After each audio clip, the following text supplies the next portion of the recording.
Hello, Ms. Davis. My name is Sneaker Washington. My topic is on cervical cancer. Imagine waking up to excruciating stomach pains, pelvic pains, and you don't know why. You think it may be from something you did yesterday at work, something that you eat. You just don't know. You're getting up, you're getting dressed to go to work. You think, no, you can't go today. You gotta go to the hospital. Come to find out, you got cervical cancer. At the age of 39, my mother found out that she had cervical cancer, and I always thought to myself, am I gonna lose my mother to this cancer, or is we catch any time to beat it or to fight it? Those are the thoughts that went through my head. In Poland, the annual invasion of cervical cancer is 8.9 to 100,000 women. And in 2012, 2,783 new cases of cervical cancer were diagnosed and 1,669 women died. Today I will inform you of cervical cancer. First, I will give details of cervical cancer. Next, who had been affected, and finally, treatment of cervical cancer. Honestly, I thought cervical cancer was something that I just read about or hear about on television. I thought this couldn't affect me or my family or any of my peers around me. I was so wrong until my mother was diagnosed with cervical cancer at the age of 39. Cervical cancer is the most common type of cancer in women and is the third leading cause of death in most developing countries, causing more than 2,888,000 deaths in women worldwide each year. It was unexpected that my mother had cervical cancer because I never thought that it was a hereditary trait. The most favorable survival rate is developed countries, since cervical cancer mortality had recently declined in these countries. Cervical cancer is the fourth most common malignancy among females worldwide. Honestly, I thought cancer was something that I just read about or hear about on television. The prediction of clinical outcome is a key element of therapeutic decision-making process. For cervical cancer, the established platform for planning the treatment is international gynecology and arterial classification. In many cases, there are not any noticeable symptoms in the early stages. Some common symptoms include vaginal bleeding, vaginal discharge, and pelvic pain. Almost all cervical cancers are caused by long-standing infection with one of the HPVs. Another method for a visual prediction of survivals in cervical carcinoma is the recently developed nomogram based on selected demographic and clinical parameters. Next, I will be informing you on some of the treatments. The correlation between tumor size and prognosis for patients with cervical cancer has also been widely investigated over several decades. Some researchers has concluded that tumor size in cervical cancer had an independent prognostic value, regardless of age, ethnicity, historical grade, or even types of treatment. Similarly, also another known prognostic factor is the depth of squamous invasion of uterus, cervix, and infiltration permeation. While some studies identified no significant difference between cervical cells and cancerous, others reported unfavorable outcome for patients with uterine cervix. Another controversial prognostic factor is patient with cervical cancer is historic grade. Some studies indicate that poorly differentiated cell cervical cancers has unfavorable prognosis, whereas another study did not confirm these observations. Survival studies provide essential information about factors that may be associated with disease prevention and treatment. Next, some materials recommended. The case was selected through an active search of records in the Medical Statistics Analysis Department of women hospitalized between January 2005 and December 2010. Patient records were left anonymous and their identification were made through numerous records. Data were collected between June and September 2016 and stored in file prepared by authors. The time of survivals were calculated as the internal between the date of diagnosis in the hospital records and the date of death, or the end of follow-up. Study shows that 70 out of 100 people that was diagnosed have about 5 years to live, even though many people have survived past that 5-year time frame. In conclusion, the overall survival rate of cervical cancer patients was high compared with the survival rate in other regions of Brazil and other developing countries. Factors relevant to patient survival were mainly related to clinical issues such as disease stage, metastasis, and readmission.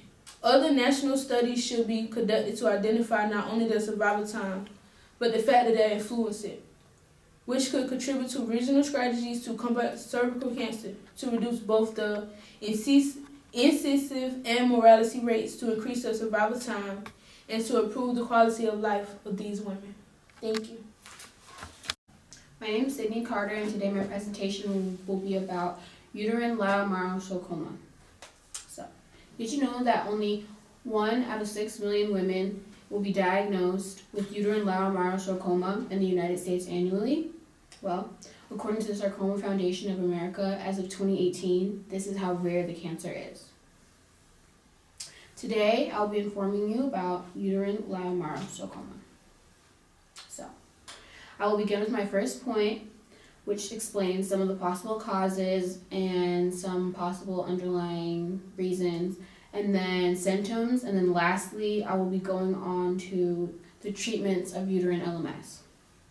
So, let's begin with some of the possible causes of uterine LMS. So, although the exact cause of uterine LMS it's not really unknown, but by scientists, they're trying to develop and find new reasons why, what may cause it. So there's more of like little underlying like risk factors, I would say, that would describe this. So some common risk factors among LMS patients consist of, they say race may take a role in uterine sarcomas. So according to the American Cancer Society, uterine sarcomas are twice as common in African American women as they are in Asian or Caucasian women, which is really interesting. So although the reason for this statistic is unknown, but they found it to be more common in African American women. Pelvic radiation therapy is also a big factor for getting this rare cancer.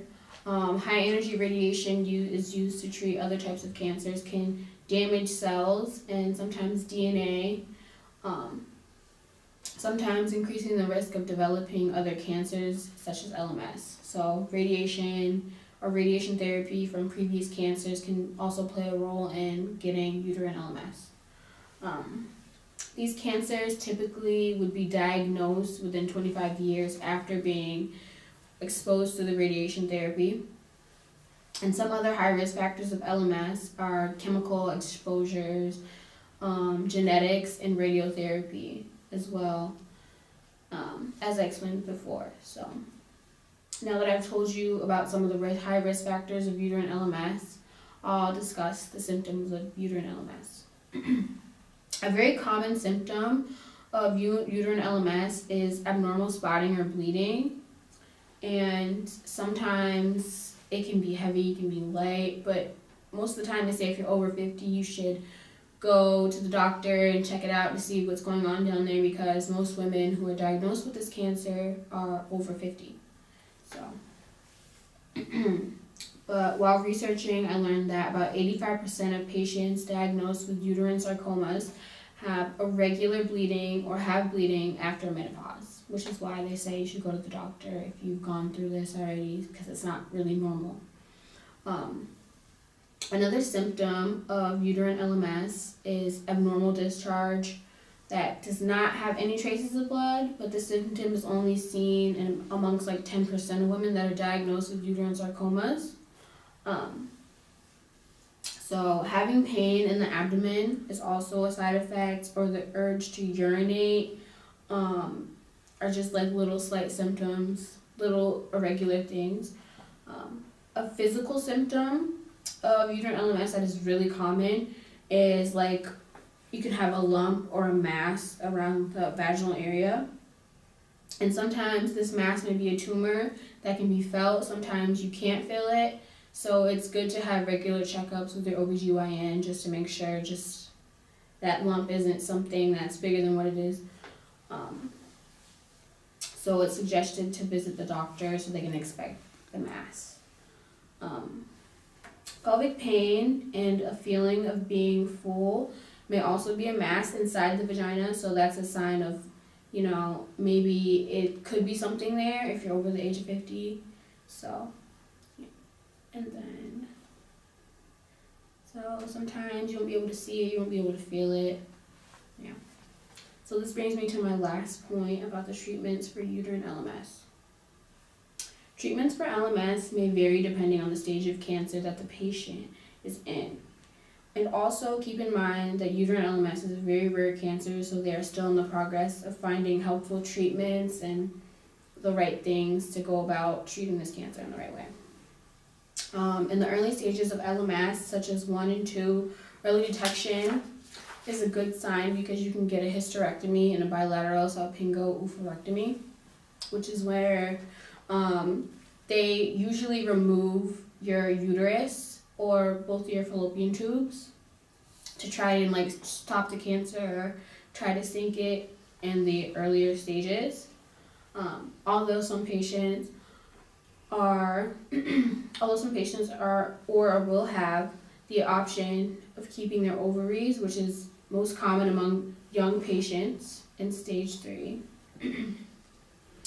So the tumor has typically spread to the vagina when it gets to the 2nd or 3rd stage. And so it's possible that they may have to remove the whole vaginal area. And at this stage, surgery will be done to remove the cancer. So it's good to be able to detect it in the earlier stages. Stage 4 of uterine LMS is broken down into 2 groups. And the first group is called IVA and the second group is called IVB.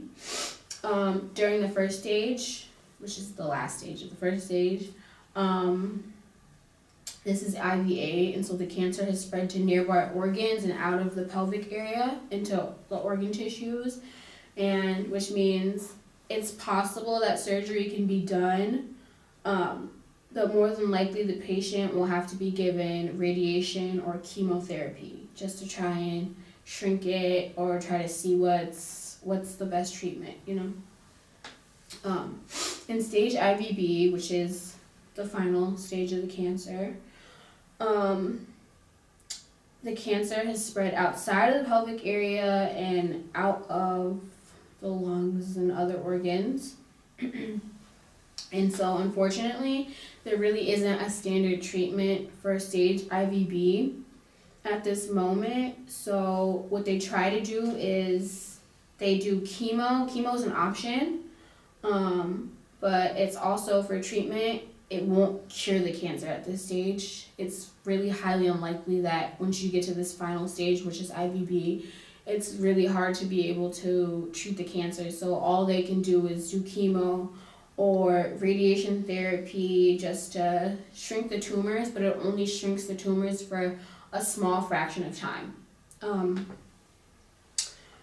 But radiation therapy and chemo have been known to make the patients more sicker, so some patients just won't really go through with it.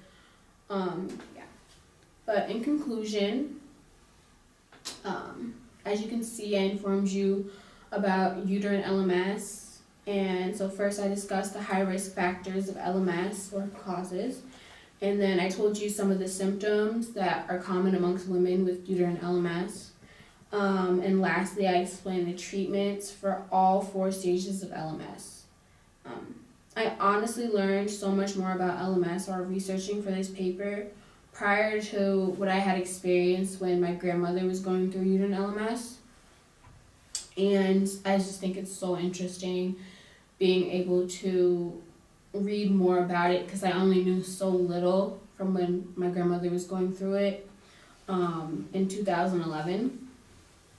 So I hope that you all feel inspired to be able to try and help and find awareness in this speech and just read up on the cancer a little more. So thank you. Hi, my name is Kiara Hughes. Probation is about you changing. If you're not ready for a change, you're ready for prison. According to the Bureau of Labor, the 2 primary responsibilities of probation officers: prior to an offender's sentencing or investigation and report preparation. Today I'm going to inform you on what a probation officer does, who they work with, and what are the requirements to become a probation officer. I will first talk about the task of a probation officer, then the needed requirements / education, and finally I will talk about stability / benefits of a probation officer. So let's begin by talking about the task of a probation officer.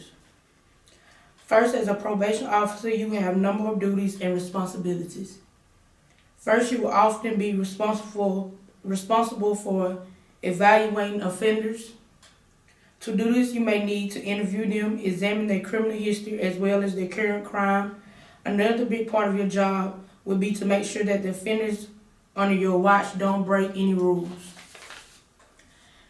For instance, you may be required to make the offenders follow through with substance abuse treatment, to make sure they don't participate in criminal activities while on probation.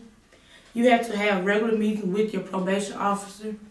When you meet with your probation officer, they give you updates on your situation. You also have to pay fines on probation.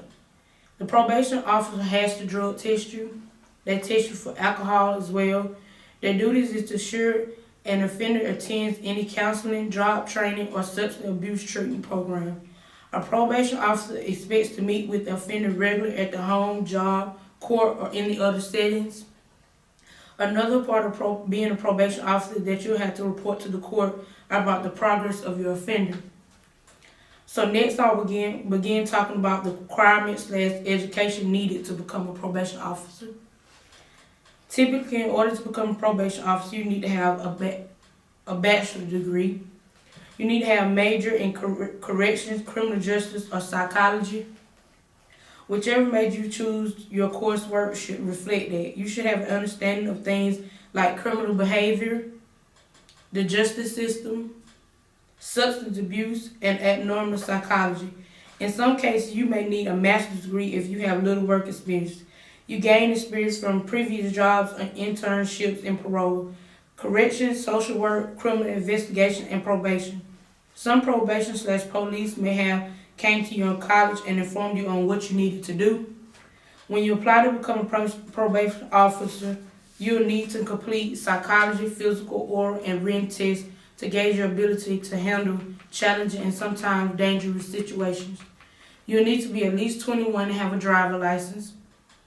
Some skills you have to have: critical thinking, organizational, communication, and decision skills. You need making skills. You must be emotionally stable. Many parole and probation officers have a master's degree in criminal justice. In addition to their training, federal officers must also have at least 2 years of work experience. Employment as a probation officer generally requires a college education. Finally, I'll begin talking about the stability / benefits of a probation officer. Because probation officers are government employees, their pay is based on the government general schedule.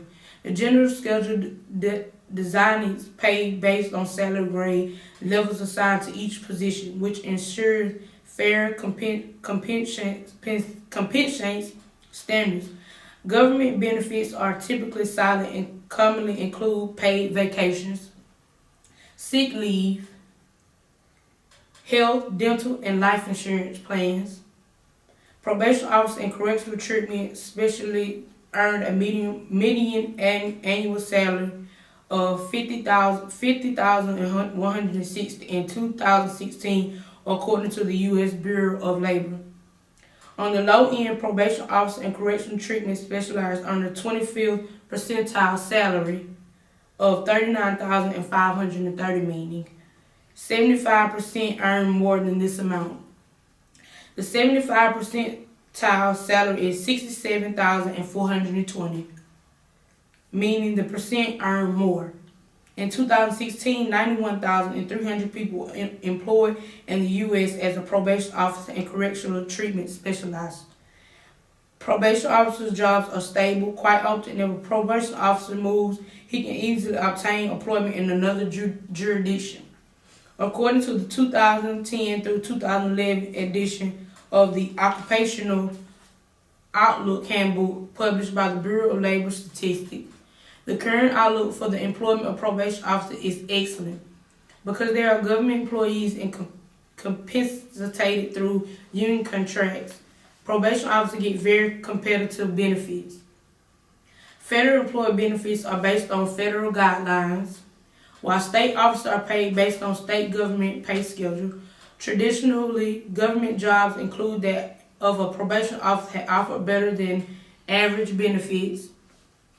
While some of these benefits are tangible, such as paid time off and medical insurance, other intangible benefits such as stability and flexibility can be determined factors when considering a job offer. Conclusion. In conclusion, it takes a lot to be a probation officer, and there's a lot that you have to handle during the time of your job. Probation has often been called the prison without walls. Probation handles almost every crime that is committed. The job of being a probation officer is not easy. On a day-to-day basis, they have to deal with keeping track and supervising individuals as well as possibly receiving more individuals. The job is already hard enough without making sure that probationers and parolees are following the rules. But when you have multiple things tend to get tricky. And that's it. Good morning, everyone. My name is Dearia Lindsay. From getting involved with anything to balancing snack habits and finding your study zone and prioritizing fun can be a little too much to handle right offhand. It's okay because you'll have some upperclassmen there to give you a helping hand. Don't stress about how much extra studying and reading you have to do in college compared to high school because it's totally different. In college, there's more that needs to be done, but there's also a lot of free time that you have to do it. You think you're ready to become a full-time college student and handle the responsibilities thrown at you? Today, I'm going to inform you on your goals and accomplishments you should have set, following the communication and stressing abilities afterwards. Being a freshman, you should come into your freshman year with set goals and accomplishments. That will be the first thing I discuss on this topic. It comes in the form of meeting different types of people in a whole new environment, as well as being a young scholar student that you are. Everything that you used to doing is about to turn into something you didn't expect at all. Doing your work and staying focused is the main key to everything during this journey. Never let the laziness play a role, and never let procrastination play a role. Having a strong, positive, forward-thinking attitude to be successful can be very hard and challenging. Also keep in mind that you are not the only one in this position, so never be afraid to ask questions. Socializing and networking. Closed mouths do not get fed at all. Networking and being social in college is so helpful. It is basically something you adapt to during your freshman year because all of you have the same experience. Your first semester is pretty smooth because you are all not taking your classes that involve your major.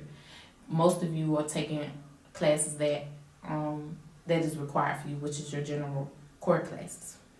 Staying to yourself and being self-centered is okay at times, but you will eventually see that communication and trying to get to know people will be a breeze your first year. Once you adapt with getting to know more people, the college life begins to be fun. Handling stress. You must balance life and academic success. Find a special space where you can go study and keep your mind on just that, and you'll become more effective and more successful, and everything will be less stressful. Try to give yourself a set schedule on when to do work. Try to give yourself a schedule on when to go to lunch and dinner, and then your free time. It's going to be times that you won't be able to go out and hang out with your friends and attend fun events that you cannot attend during handling important situations. Manage your time wisely and try to organize everything so you can keep up with everything. Planning and having a set schedule can be very organized and helpful and more peaceful. Conclusion. Your freshman year can be a breeze, but only if you make it that way. Stay focused and remain humble and keep a positive attitude about everything. Remember that this is one in a lifetime chance and make it the best opportunity ever. Hello, my name is Rantanisha Bostic, and I will be talking to you guys about depression among college students. To inform the class on how to overcome depression when coming to college. Does coming to college stresses you out? We wish every day that college was the easy route, but too bad it's not. It's not going to be an easy route when coming to college. Many college students think they be ready to spread their wings and come live on their own. Coming to college becomes a big impact on college students. Some can handle the pressure, then some cannot handle the pressure. A lack of sleep, poor eating habits, and not enough exercise are recipe for depression among college students. The stress that comes with academic, including financial worries, pressure to get a good job after school, and failed relationships is enough to force some students to leave college or worse. There are many causes of college depression, such as pressure, challenges, anxieties, which make students feel overwhelmed. They are probably feeling homesick since this is their first time to live on their own. They are perhaps struggling to adapt to schoolwork or new schedule, trying to adjust to life with new friends and new roommates, figuring out how to blend in. Main causes of depression can also come from intimate relationships and money. And some college students difficulties in coping with these sudden and dramatic changes during the transition phases from adulthood can unmask as well as trigger depression. Survey found 95% of college counseling centers directors surveyed said the number of students with significant psychological problems is a growing concern in their center or campus. According to the latest Association for University and College Counseling Center Directors survey of counseling center directors. Furthermore, the symptoms of these forms of depression include anxiety, emptiness, sadness, low energy, lack of pressure or interest in daily activities, sleep troubles, dramatic weight, as well as appetite changes, feelings of guilt, hopelessness, worthiness, constant thoughts of suicide, death as well as suicide attempts, troubles making decisions, concentrate or remembering. However, experiencing these types can keep you from getting the most out of your own ability and from feeling energetic. The best treatment for college-age students with depression are usually a combination of taking medicine. You can go talk to someone. You can talk to someone that you trust to give your information to.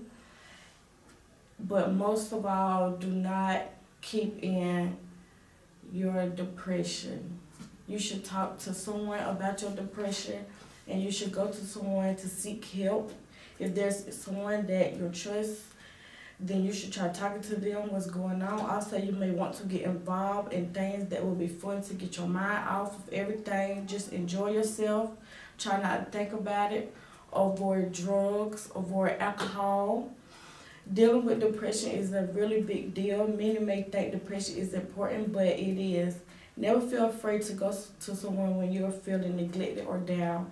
Depression is something every person gets or may deal with in their lives. Depression is something that's going to stay forever. Depression can be something you can get through if you maintain good sleep, eat healthier, and avoid alcohol, and to talk to someone. Thank you. Hello, my name is Pershay Nettles, and my topic will be human trafficking. Today I will inform you about human trafficking.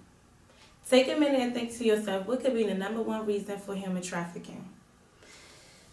According to the traffic protocol adopted by the United Nations and co-signed by all United Nations members in the year 2000, human trafficking can be defined as a recruitment, transportation, transfer, harboring, or receipt of persons through force or oppression against their will or prostitution, forced labor, and slavery.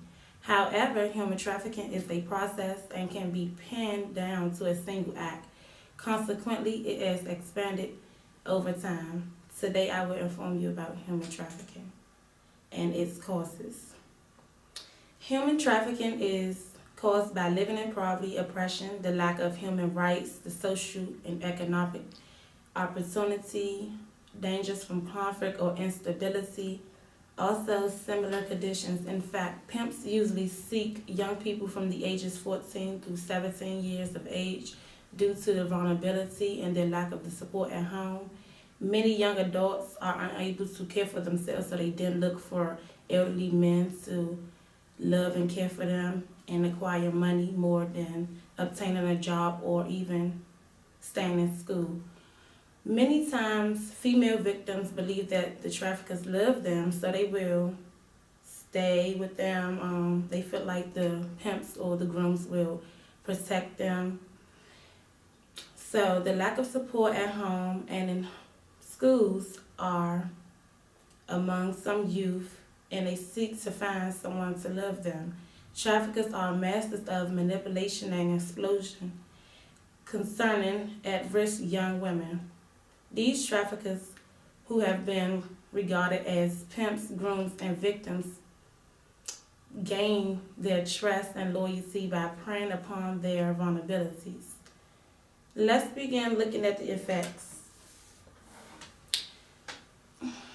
In addition to the effects of human, it involves the exposure to serious health risks such as AIDS, HIV, as well as serious mental health risks. In fact, it causes anxiety, insecurity, and fear and trauma as well. This crime affects women, children, and even men. They become afraid and they do not want to speak to the law. Officials in some instances make victims feel as if the pimps will hurt them or even their family members at times.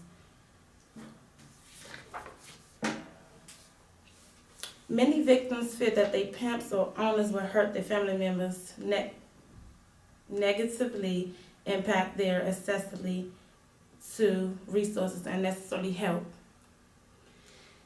Now I will discuss the prevention measures concerning human trafficking. Lastly, human trafficking can be prevented by locating victims and potential traffickers by referring victims to support resources. Also, human trafficking victims and potential victims require legal services or benefits. Also, local schools should inform students that modern slavery exists as parents, educators, or school administrations. It is important understanding how human trafficking target middle-aged students.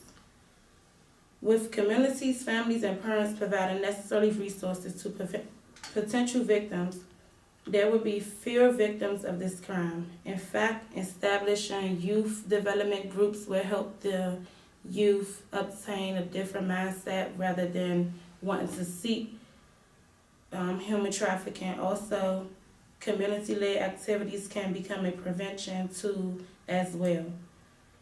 In most lower-income housing apartments, there are less activities to do after school hours.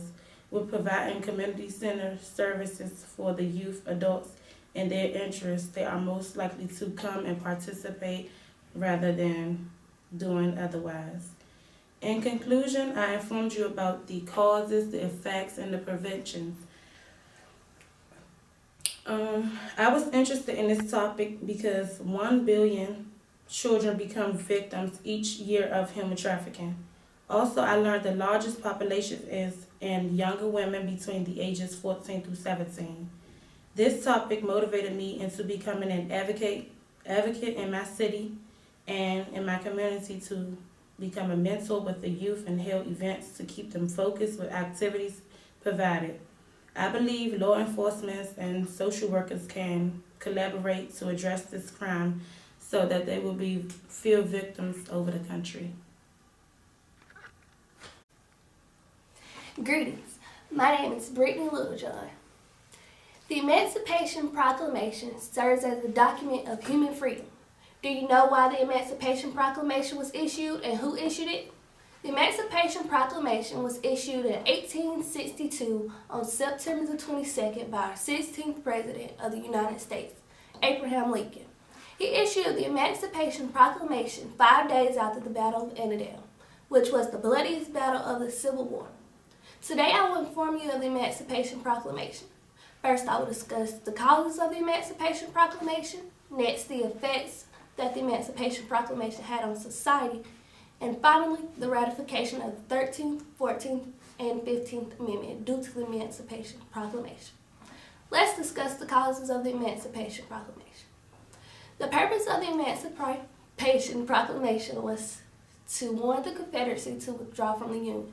The Emancipation Proclamation granted freedom to the slaves in the Confederate States if the slaves did not return to the Union by January 1st, 1863.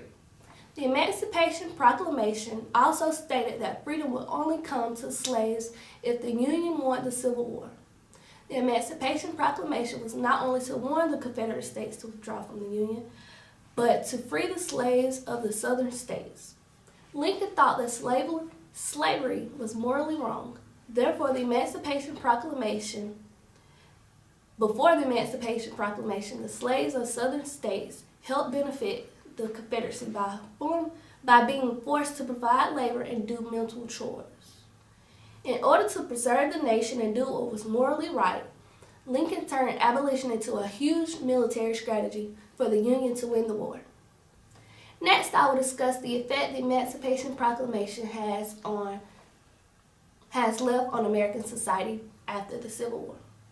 The Emancipation Proclamation left a huge effect on the war.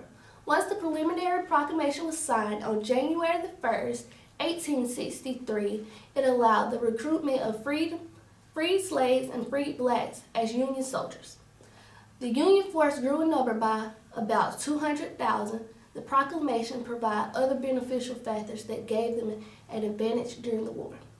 The Union won the Civil War in 1865, which led to the abolishment of slavery. The Emancipation Proclamation had an effect on the new era after the Civil War. It stood as a stepping stone to human rights. During the new era, 3 amendments were passed to eliminate discrimination against African Americans. These 3 amendments are known as the Reconstruction Amendments. Finally, I will discuss the ratification of the 13th, 14th, and 15th Amendments due to the Emancipation Proclamation. To ensure the equality of African Americans, the 13th, 14th, and 15th Amendment were ratified. The 13th Amendment officially abolished slavery in the United States. It was ratified by the states on December 6, 1865. Congress required the previous Confederate states to ratify the 13th Amendment as a condition of regaining federal representation. The 14th Amendment gives all natural-born citizens in the United States. The 14th Amendment gives all individuals born or naturalized in the United States citizenship. It also focuses on equal protection under the law. The 14th Amendment was ratified on July 9, 1868. The 15th Amendment stated that the right of the citizens of the United States to vote shall not be denied or abridged by the United States or by any state on account of race, color, and previous condition of servitude. The 15th Amendment was ratified February 3, 1870. In brief summary, this speech was to give you knowledge on the Emancipation Proclamation. Although most people believe the Emancipation Proclamation was only issued for human rights, it also served as an effort to preserve the nation.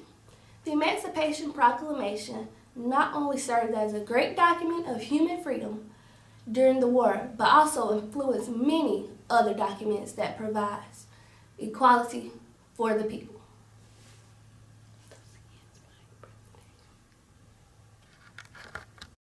Hi, my name is Shayla, and my topic is the island of Jamaica. Jamaica isn't just a place, it's a culture, it's a spirit like no other. Out of many people, one people. It's great to hear and witness the culture of Jamaica, which is the 3rd largest Caribbean island. No problem, Mom, is what you'll hear them say. For the most part, Jamaicans are carefree people with happy-go-lucky spirits. Before Jamaica was the place it is today, it was accompanied by the Arawak Indians in 1494. In the 1500s, the Spanish put them under their occupation.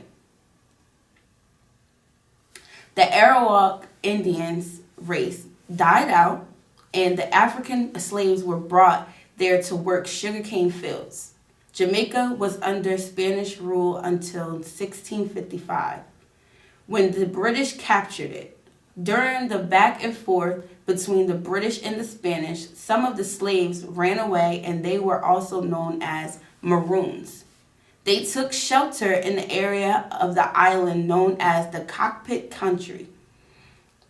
After the abolition of slavery in 1833, Jamaicans became independent. They became an independent member of the Commonwealth on August 6, 1962. Jamaica at this point was finally free. Along with the history of Jamaica comes the language of their people. Jamaicans typically speak English, but they add their own flavor to it. Patois is their language. It's a form of Creole in English. For example, here in America, we'd say, "What's up?" In Jamaica, they'd say, "Wagwan." Patois is mostly influenced by the West African languages.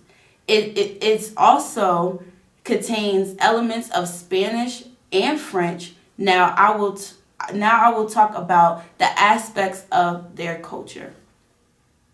Culture is what makes your race unique from others. It's what you do, what you eat, what music you listen to or create. It's education, religion, and food. Jamaicans are natural-born hustlers. They make different things that are culturally based and sell them to the people who come to visit their island. They also can cook really well. Some of their signature dishes are jerk chicken, beef patties, and other signature dishes. Their food is rich in spices.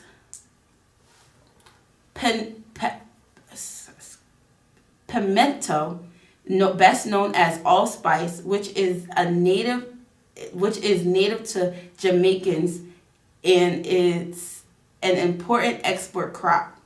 In Jamaica, they use the term jerking, which refers to a method of spicing and slow cooking to meat, preserve the juices, and produce a unique spicy flavor. Education in Jamaica is at a high. According to every culture, about 98% of adult Jamaicans are literate, which means they can read and write. Their music can be heard worldwide. The most popular form of Jamaican music is reggae. One of their music legends by the name of Bob Marley made songs that motivated you and made you feel better about the world. He made songs like "One Love, One Heart, Let's Feel Together and Feel Alright, and Don't Worry About a Thing, 'cause every little thing it's gonna be alright." His music brought people together, and being one is their motto. Fun fact of the day. According to the Guinness Book of World Records, it is determined that Jamaica has the most churches per square mile of any place on the planet. They aren't just practicing Christianity in Jamaica. There are many others such as Hinduism, Judaism, Bahaism, and Rastafarianism, which is a big one. Have you ever been to Jamaica? Do you plan on going there anytime soon? Well, here's what tourism is like there. Jamaica is located about 90 miles south of Cuba. It is the third largest island in the Caribbean Sea. Since 1870, big year for us as BC, but Since 1870, the capital of Jamaica has been Kingston, which is the largest and best natural harbors in the world. The climate in Jamaica is tropical, and many tourists go to the beautiful beaches. Other tourist attractions include cliffs, caves. There are more than 800 caves in Jamaica, which were homes to the Arawak Indians before they died. Although Jamaica is a great tourist location, they warn people to not leave the resorts due to murder strikes on vacations. A typical flight to Jamaica will cost about $500. You can also find great hotels there for no more than $200. If you decided to make a cruise to Jamaica, depending on how many days you will want to stay, it'll be roughly around $1,000 to $7,000. Jamaica is very unique in so many ways. They built their own culture off of what they've seen and who they've came in contact with. I am glad to say I am Jamaican, and I am glad to say that I have their blood running through my veins. To wrap up everything, I would like to say if you've ever been to Jamaica, you should definitely go if you haven't, and have fun. There's a lot of things to do on the beaches, and even the hotel will give tours to the guests. It's a great experience, and I encourage you to visit the island. Thank you. Hello, my name is Jeanne Nash, and I will be presenting an informative speech about serial killers. 33 boys, 7 men, and 14 people, all dead. These are the numbers of the victims that fell into the hands of the most notorious serial killers in America. John Wayne Gacy, Aileen Wuornos, and Richard Ramirez committed some of the most horrific crimes known to man. But what most people don't know is that these 3 and many more were once hopeless victims too. According to the studies carried out by the students of Radford University, abuse among the serial killer population is significantly higher than that of the general population. Today, I will inform you about how the profile of a serial killer can be connected to the types of crimes they commit. I will inform you about serial killers by first describing the profile of a serial killer, the types of crimes they commit, and a few famous serial killer cases. Let's begin by discussing the profile of a serial killer. Studies show that most serial killers grow up in households that exhibit some form of abuse. The 3 most common forms of abuse that show up in dysfunctional families are physical abuse, sexual abuse, and psychological abuse. Physical abuse takes place when the atonement of a non-accidental injury occurs. Sexual abuse is any sexual activity that is unhealthy or meets criminal definition.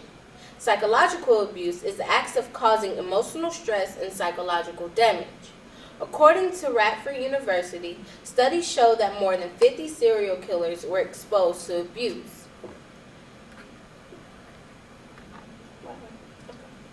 Out of those 50% were psychologically abused, 36% were physically abused, and 26% were sexually abused. Although childhood abuse could play a role in creating the profile of a serial killer, other times abuse is not even considered a factor. Studies have connected serial killings to the genetic mental disorders. Some of these disorders include antisocial personality disorder, borderline personality disorder, and schizophrenia.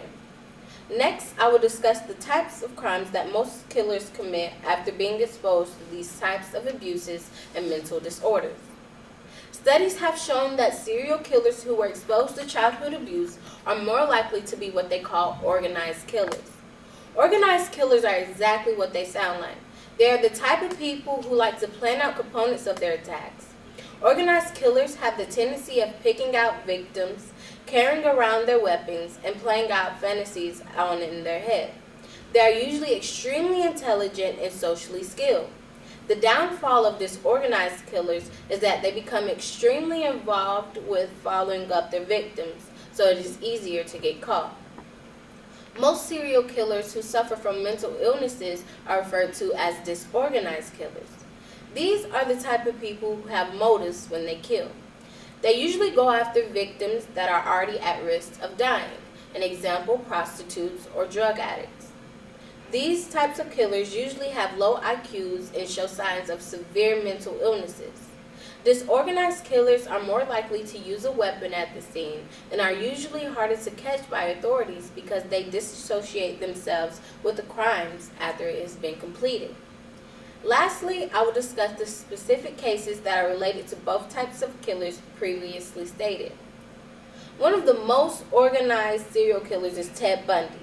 Theodore Bundy was an active serial killer during the 70s who kidnapped and raped and murdered 30 women in 7 different states. He can be classified as an organized killer because he stalked and studied his victims. Not only did he do this, but in order to trap his victims, Bundy would pretend to be injured and ask for help. Ted Bundy planned out all of his attacks perfectly to the point where police were confused at one point. He was so good at committing all of these killings that he was even referred to himself as the only person with a PhD in serial killing. A famous disorganized killer would be none other than Jeffrey Dahmer, a serial killer who was active from 1978 to 1991. Killing 17, Dahmer suffered from a number of psychological issues, including abandonment issues and schizophrenia. Because of this, Dahmer would just snap on his victims, killing them for no apparent reason. He is labeled as a disorganized killer because he was sexually and socially unaccepted, which drove his killing sprees. In conclusion, although the essential makeup of a serial killer is the same, serial killers can generally be put into 2 different categories. Those being serial killers exposed to abuse and serial killers who suffer from mental illnesses. Out of those 2 profiles, a serial killer can be categorized even more by separating them into an organized killer and a disorganized killer. Thank you. Hello class, my name is Cecilia Moy and today I will be informing you on how to become a professional dancer. Have you ever thought about becoming a dancer? In an article titled Your Guide to Becoming a Professional Dancer, like any profession, dancing offers a lot of opportunities to who choose to pursue it, but to achieve excellence in any particular style or subcategory. You need to develop a clear goal where you want to see yourself in the future. Maybe you want to join a dance company, become a choreographer, sign up with an artist, create events, or do something else. Build a career strategy and focus on your energies to become the best at it. Dance has been a major influence on the popular culture all through our history since the earlier records of the human life. In order to become a professional dancer, there's a lot of qualifications required.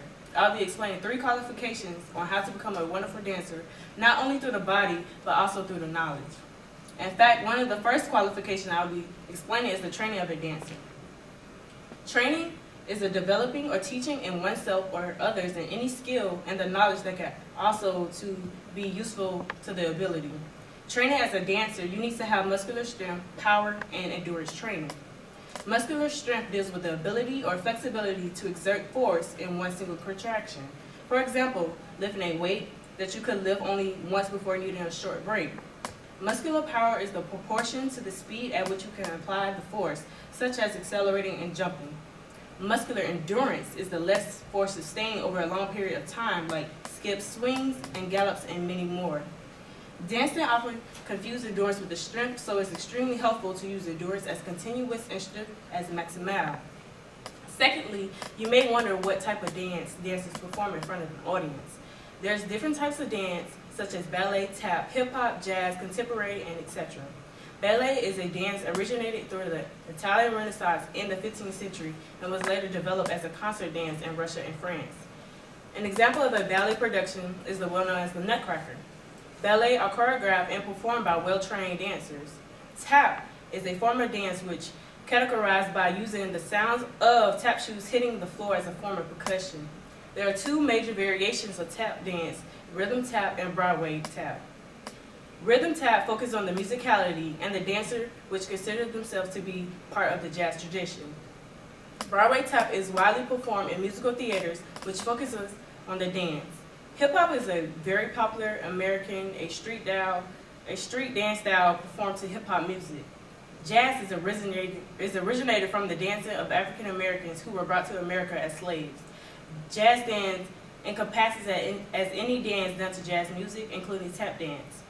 Now we have contemporary dance. Contemporary dance was well developed in the mid-20th century, which has been grown to become more of the most dominant genres for trained dancers throughout the world, mainly Europe and the United States. Lastly, I will inform you about the education of a dancer. Becoming a professional dancer does not necessarily need a formal education or academic degree. Several colleges offer undergraduate and graduate programs in dance. The acceptance into the programs often requires a year of dance experience or training prior to admission. Throughout any degree program, you may receive more exposure and preparation for the entry into the professional world, including live performances opportunity. A quality dance education program is a positive component of the school environment that enriches the physical education and arts education programs. Dance education is to develop appropriate and cultural sensitive empower students as they acquire diverse skills and understanding of physical literacy and aesthetic literacy. In conclusion, dancers also are considered as athletes because of the injuries, training, and professional and practice of any other athletes has to go through. So might as well say dance is a sport. Professional dancers make up to $18,570 to $71,000 to $800 per year, including a choreographer. Alright, so my name is William Springs, and today I'll be teaching you how to make a band. My specific purpose today is to inform you on how to make a band, but you can use this. I'm going to use creating a rock band as my topic, but you can really use these steps to make any band. So creating the band is easy, life is hard. So come rock with me. According to the ultimate How to Start a Band guide, they have 5 steps on how to create a band, but I'm going to give you the most important 3, which are creating a business plan, creating your marketing plan, and also networking and scouting. So for my first one, which is creating your business plan, basically what you would be doing is really figuring out what type of instruments you wanted to use in your band. See, since I'm using a rock band, I would say you would need a lead guitar, bass guitar, your drums. On occasions, you'll have a piano or an acoustic, and your vocalist. So after you figure out what you want in your band, basically what you would do is set an image of what you would want the people in your band to actually look like. That way you can have an understanding on what type of clothing line or like wherever you want to take your band, like what type of clothing line and everything, you would have an image of what you want that to look like. Also, with you picking the instruments that you wanted in your band, it helps you figure out what type of sound of music you would like to create. Because it's many types of different rock style type music. Just as there's many different hip hop or R&B type music.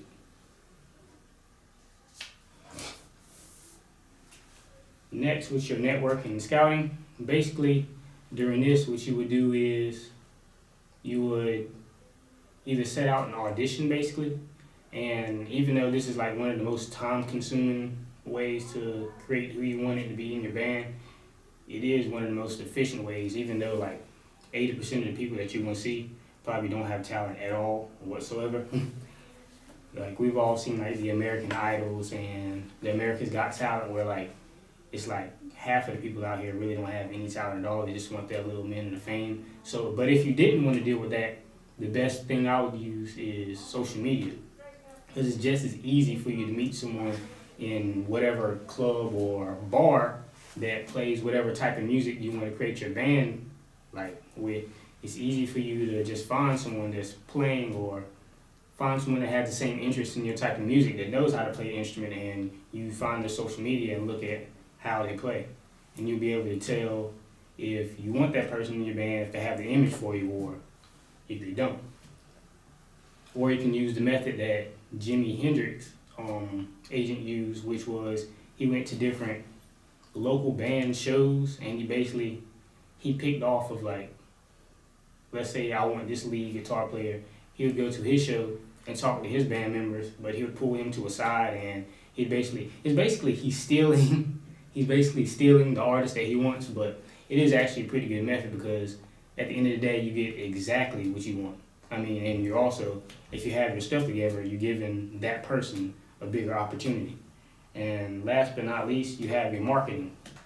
Now, this is pretty easy, but it's also another time-consuming thing. And if you have an agent, I would refer you to let your agent do the marketing part. But if you wanted to do everything on your own, then I would say the best way for you to get your band out was to do free shows. Now, you're not gonna make any money at all doing this. Like, it's this artist named Nipsey Hussle. He's not exactly big down here, but he is in California. And he actually went on a whole entire tour with the artist, the rapper, The Game, and he did the whole tour for free. You know, of course you have to fund everything, but you're using someone who has a bigger platform to basically build off of his platform and make your own, it's really hard if you think about it, you know.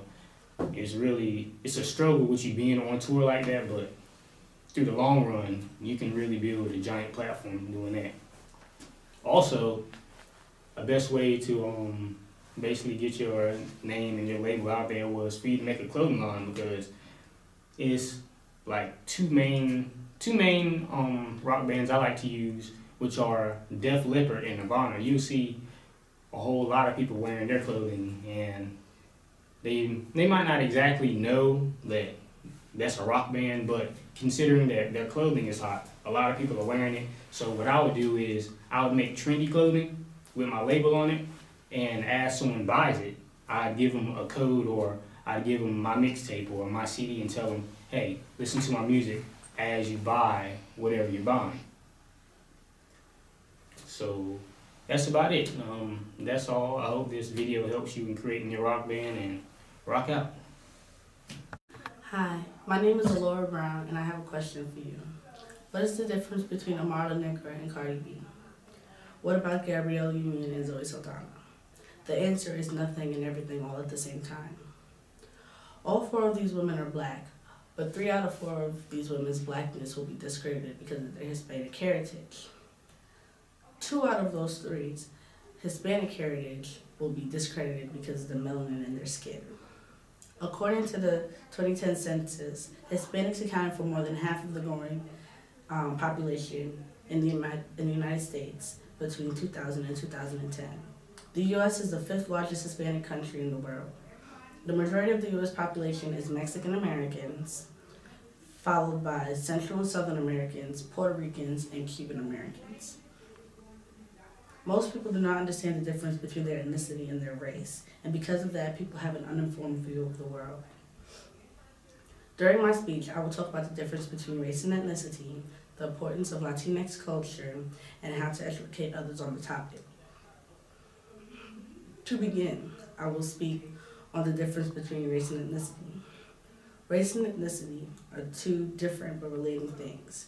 Ethnicity